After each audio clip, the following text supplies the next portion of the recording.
शेतकरी मित्रांनो नमस्कार. मिरची पिकावरील ब्लॅक थ्रिप्सच्या नियंत्रणासाठी आज मी तुम्हाला 10 बेस्ट कॉम्बिनेशन सांगणार आहे. व्हिडिओ थोडा मोठा होणार आहे पण कृपया स्किप करू नका, अतिशय महत्त्वपूर्ण व्हिडिओ आहे.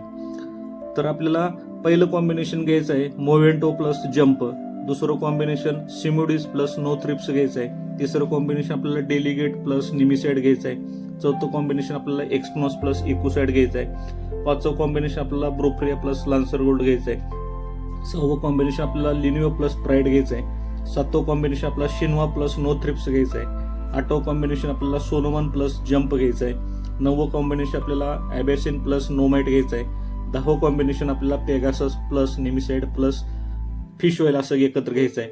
या 10 कॉम्बिनेशन पैकी आपल्याला मार्केटला जे काही प्रोडक्ट उपलब्ध होतील त्यापैकी आपलं कोणतं पण 1-2 कॉम्बिनेशन आपल्याला या ठिकाणी घ्यायचे.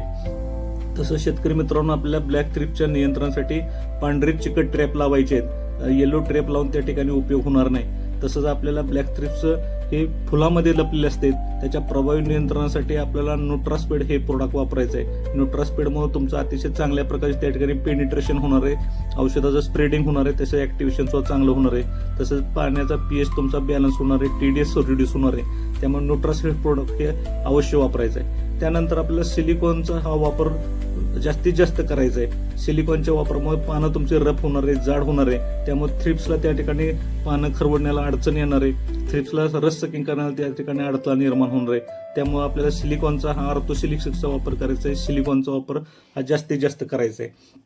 त्यानंतर शेतकरी मित्रांनो आपल्याला नत्रयुक्त खताचा हा समतोल वापर करायचा आहे, कारण नत्रयुक्त जास्त झाल्यामुळे पानं पातळ होतात आणि थ्रिप्स वाढतात. धन्यवाद.